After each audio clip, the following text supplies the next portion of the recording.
les saluda Andreini Triago, soy la editora en Venezuela de Bloomberg Línea. El día de hoy voy a estar conversando con el líder de la oposición venezolana, Juan Guaidó, quien es reconocido como presidente interino de este país por decenas de naciones del mundo. Estaremos hablando acerca de asuntos locales, sobre todo de la negociación que está en puerta con el gobierno de Nicolás Maduro y también de asuntos de interés para el resto de los latinoamericanos.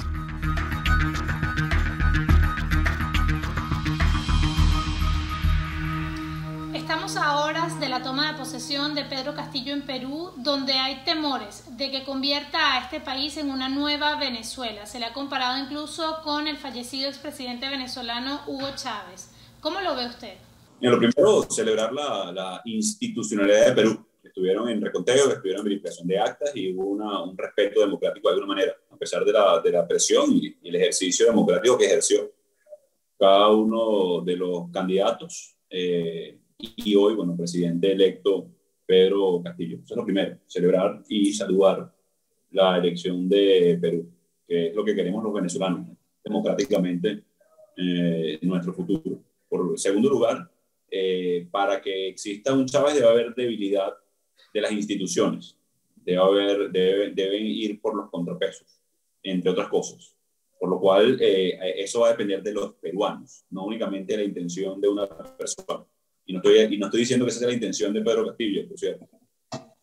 Pero yo confío en las instituciones en este momento del Perú, en los contrapesos que van a generar la alternativa o la oposición, ya en este caso en Perú. Y eso también debe entenderlo incluso Pedro Castillo, que los contrapesos, la oposición, la independencia de poderes son fundamentales para un buen gobierno, no solamente para el desempeño y el ejercicio del Ejecutivo.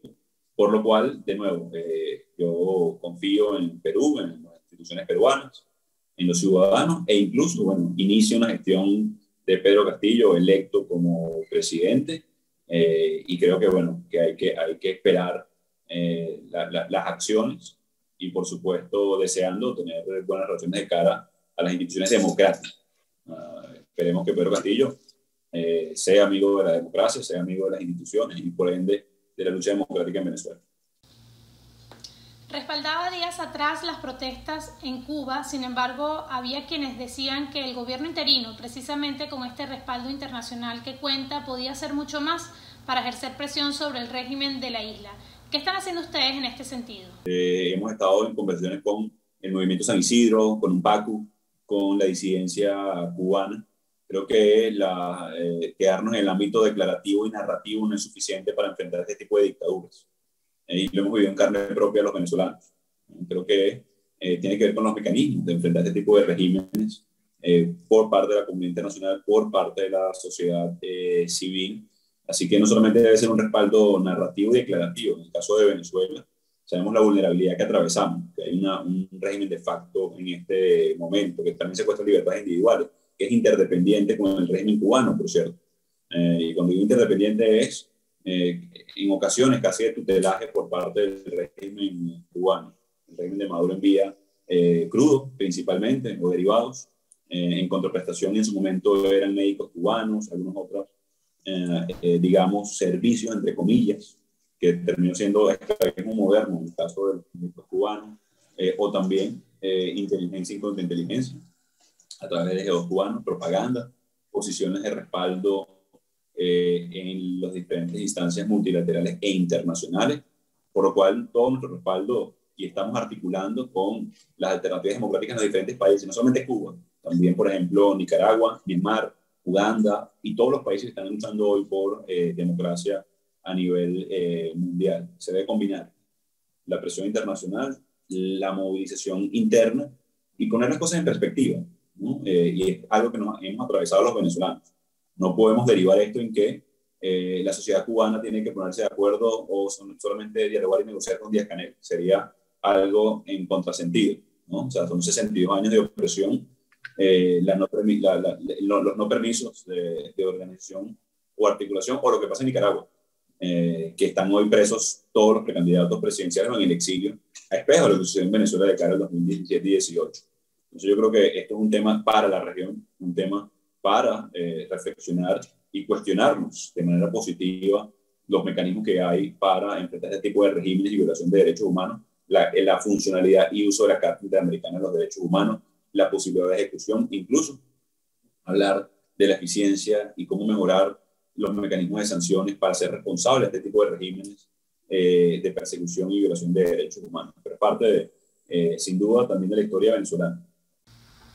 Hace semanas veíamos a Jorge Rodríguez decir que no irían a un proceso de negociación y que no dialogarían con la oposición venezolana. Sin embargo, en días pasados escuchamos a Nicolás Maduro decir que estaba todo listo para este proceso.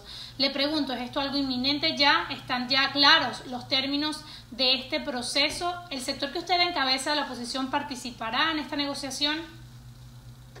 Bueno, varias cosas. Lo primero es que fue una propuesta de acuerdo integral que hiciera la plataforma unitaria y yo hace algunos meses. Si no me equivoco, en mayo formalmente. Tenemos tiempo trabajando con la facilitación del Reino de Noruega.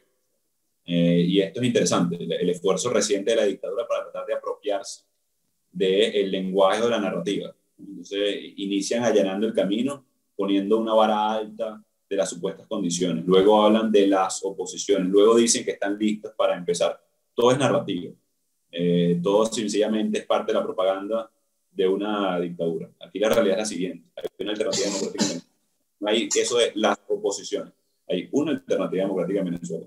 Lo que hace referencia al régimen de Maduro son los denominados alacranes en Venezuela, que son nada más y nada menos que políticos cooptados a través de sobornos. Por cierto, muchos de ellos pagados a través de Alex Saab, hoy preso en Cabo Verde. El diseño de una contraparte fiel a la dictadura. Eso no tiene que ver con hacer oposición. Hay un requisito para hacer oposición. Y eso no lo hace esa parte del régimen que Maduro. Así que todo eso es narrativa de la dictadura. Ya nosotros hemos dicho que estamos listos para iniciar un proceso de facilitación con el Reino de Noruega formalmente, que termine en un acuerdo. Venezuela no necesita otra fallida negociación como ha sido las veces anteriores.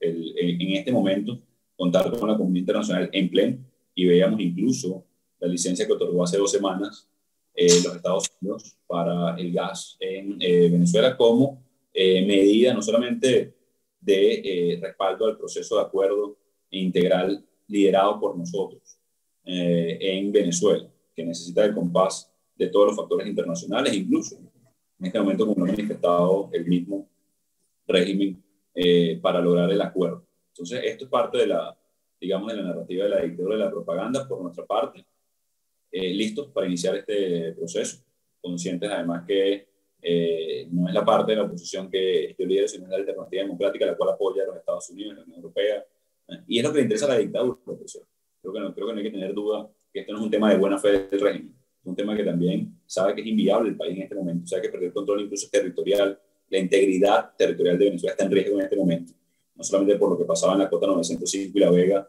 hace un par de semanas, que fue la 10ª vez este año que sucedió, por cierto. No es que fue novedoso ese momento, más allá del desenlace, en lo que sucede en la frontera colombo-venezolana, pero también con Brasil, que veamos al ministro de la Defensa brasileño denunciando la presencia de armas rusas de origen venezolano en la frontera Brasil y Venezuela. Por lo cual, para la alternativa democrática es un momento de unificación, de movilización, de ejercicio de la mayoría, de aglutinación de la comunidad internacional, de también sortear los retos que tenemos en este momento en el horizonte inmediato.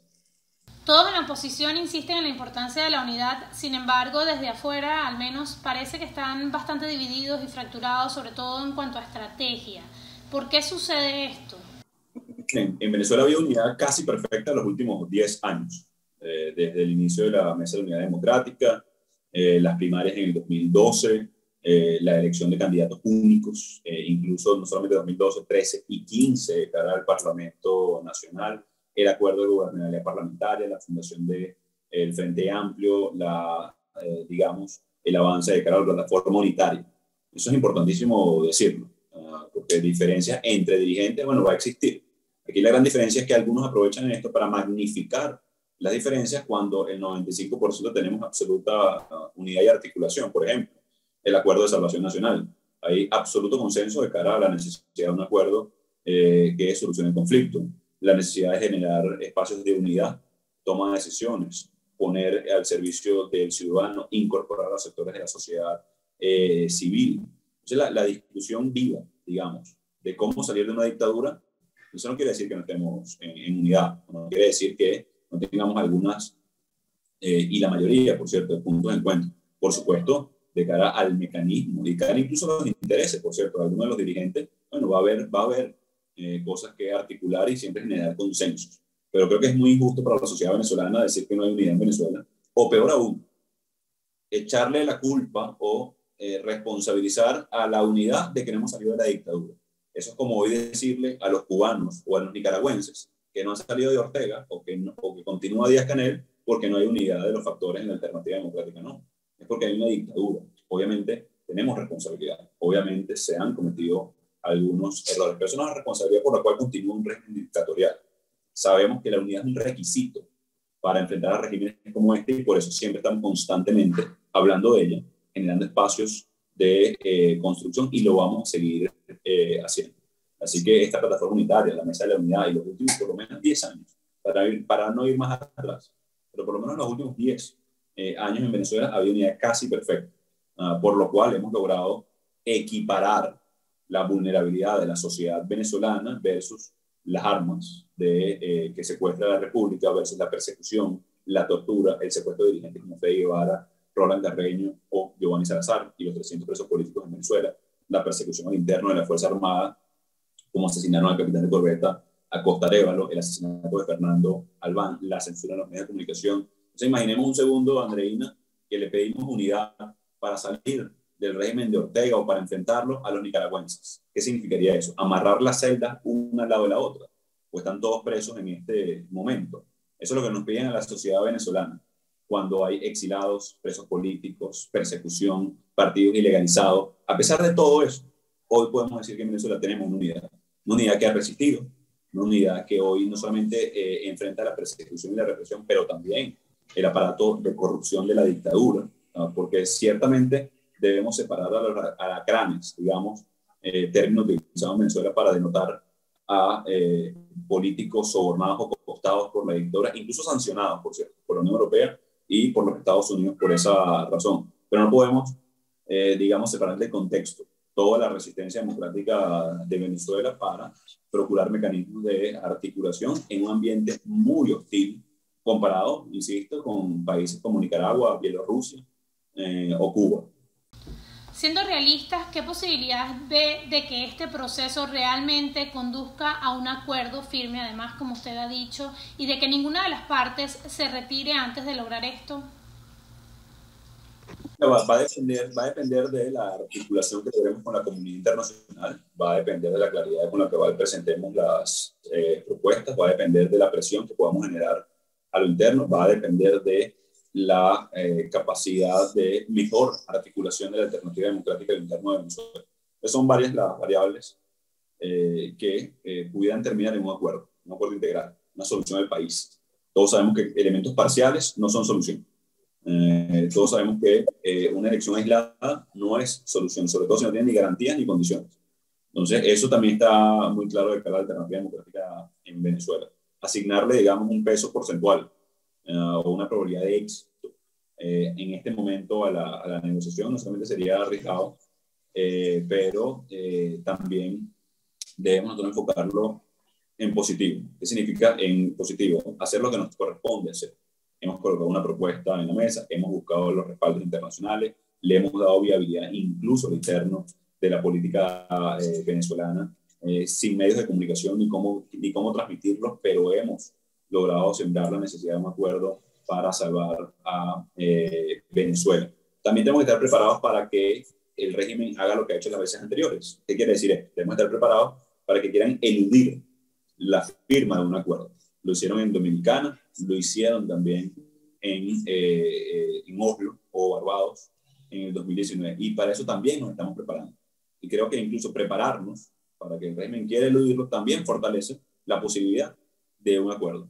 Y ya lo he dicho, por ejemplo, voceros como Juan González de la Casa Blanca. Si el régimen quiere eludir un acuerdo o una negociación, estamos preparados para generar más presión. Entonces también estamos preparados para ese escenario, entendiendo que nos enfrentamos a la dictadura y no estamos partiendo de la buena fe. Estamos partiendo de las posibilidades reales de generar garantías, de generar presión, de articular a todos los factores nacionales e internacionales de cara a una solución a este conflicto, por cierto. Y debo insistir en esto.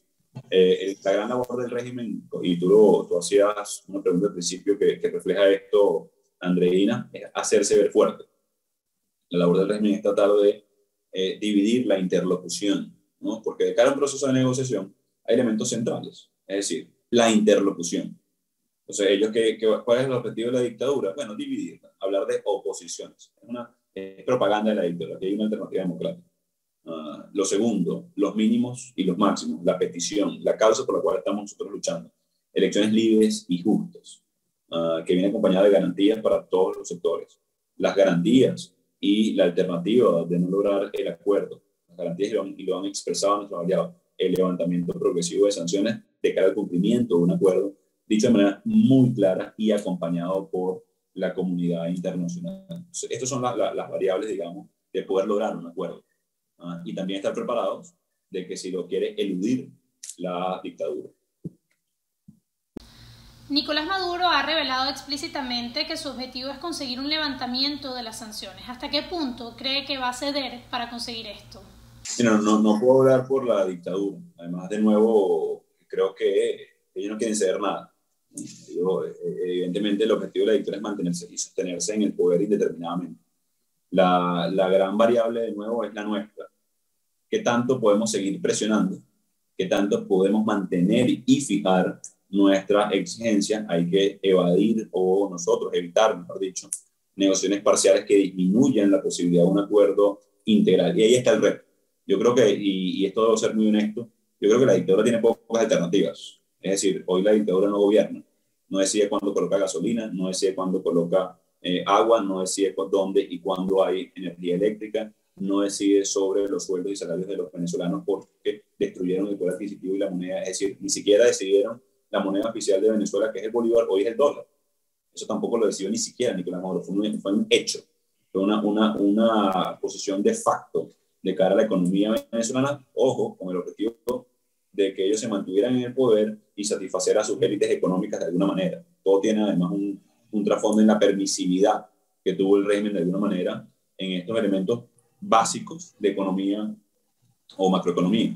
Entonces, ellos no tienen mucha opción, Reina. De nuevo, un préstamo internacional para ellos sería una ilusión, inversión sería también una ilusión para la dictadura de Maduro, más allá de que algunos comerciantes pueden estar sobreviviendo en Venezuela. Eso es muy distinto a generar inversión, a invertir en la industria petrolera, a invertir en el agro, a invertir en desarrollo de infraestructura, a poder reconstruir y levantar los servicios básicos en Venezuela, desde agua pasando por electricidad hasta las vías principales u hospitales y escuelas. Entonces, la dictadura está muy clara también en esto, a pesar de nuevo, que se quieren hacer ver fuertes de alguna manera. Entonces, eso es lo que genera de nuevo probabilidad de un logro de un acuerdo. No podemos depender, insisto, de la buena fe del régimen o en qué, entre comillas, van a ceder. Ellos harán buenas a primera, cosas que no arriesgan su estadía en el poder, ¿no? Y por eso vemos, por ejemplo, liberación de algunos presos políticos, por eso vemos, por ejemplo, un tutelado CNE, porque eso no podemos decir que es independiente de ninguna manera, sino un tutelado por la dictadura, Consejo Nacional Electoral, porque saben que no arriesga su estadía en el poder. El reto nuestro es poder ir a una elección libre y justa que dispute en buena lid el poder, es decir, generar condiciones de competitividad de cara a una elección que represente una solución al conflicto y no solamente el sostenimiento de él. De no alcanzarse este acuerdo, ¿participarían ustedes en las elecciones? Mira, en este momento está el pleno debate y creo que ni siquiera podemos llamarlo elección porque no hay condiciones en este momento ni garantías para respetar el resultado o para que sea reflejo de la real voluntad popular en el pueblo de Venezuela. Entonces, cómo asumir y aproximar ese hito del 21 de noviembre tiene que ver con cómo movilizar y organizar a la gente, tiene que ver con si sirve para enfrentar a la dictadura, tiene que ver cómo eso también ayuda a lograr un acuerdo integral y cómo logra para los venezolanos tener mejores condiciones precisamente de elegibilidad, cómo fortalecemos la unidad y cómo no es un factor de dilema o autodilema para las fuerzas democráticas en Venezuela, porque cuando ves las variables separadas, Andreina, si preguntamos en frío, ¿es necesario movilizar y organizar de manera unificada las fuerzas democráticas que son mayoría en Venezuela? La respuesta es sí. Ese evento del 21 sirve con ese objetivo. Eso es lo que estamos debatiendo en este momento. No vamos a legitimar de ninguna manera al régimen, ni siquiera con los que deciden de manera individual o no participar, porque no reconocemos ese CNE, no reconocemos una dictadura, no reconocemos un secuestrado o usurpado parlamento. Y ahí es donde está el gran debate, cómo utilizar ese escenario para lograr una solución, lograr la unidad, movilización y organización de la vanguardia política en Venezuela, que es necesaria. El gran reto para los venezolanos hoy, como lo es para los cubanos en este momento, es cómo ejercer la mayoría, cómo ejercer de manera, entre comillas, segura, entendiendo los riesgos de enfrentar a una dictadura y canalizar el deseo de cambio. Y mira que lo hemos intentado todo. Marchas, no marchas, huelgas de hambre, votar como en el 2015, no votar como en el 2018, negociaciones como en el 2014, 15, 17, 19, ejercicio de la mayoría, presión internacional, innovamos de manera a nivel democrático, incluso con el gobierno encargado, haciendo uso de nuestra constitución, nunca visto tampoco en el mundo el ejercer el gobierno encargado versus una dictadura en el mismo código postal, por decirlo de alguna manera, o en el mismo territorio. Hemos hecho literalmente de todos los venezolanos. El gran reto es cómo esa inmensa mayoría la podemos canalizar y ejercerla de cara a una solución. Y ese es el debate que tenemos en este momento de cara al 21 de noviembre. Y fíjate que no lo he llamado elección de ninguna manera. Va a ser una elección cuando tengamos garantías, condiciones y podamos realmente que sea el reflejo de la voluntad del pueblo de Venezuela. ¿Está Juan Guaidó en Venezuela? ¿Se queda en Venezuela? Estoy en Venezuela y estoy ejerciendo mis funciones, por las cuales me delegó la Constitución. Y voy a seguir. Creo que la dictadura ha hecho todo lo posible para empujarme de Venezuela. Las amenazas empezaron en el mismo 2019. Incluso cuando fui a la gira internacional, detuvieron a Roberto Marrero, luego a mi tío, incluso a mi entorno, más de 23 personas presas o exiladas, perdón. Y de ninguna manera me voy a ir del país. Esto a veces suena difícil, hay momentos, digamos, más complejos y de más riesgo que otros, pero la dictadura, su gran objetivo es aniquilar a la alternativa democrática, es adormecernos, como por un tiempo estuvo Cuba, ya no lo está. Así que lo que no podemos permitir nosotros es ni acostumbrarnos, menos adormecernos como sociedad, y creo que tengo un rol en ese sentido, no solamente de resistencia democrática, sino de presentar alternativas de solución.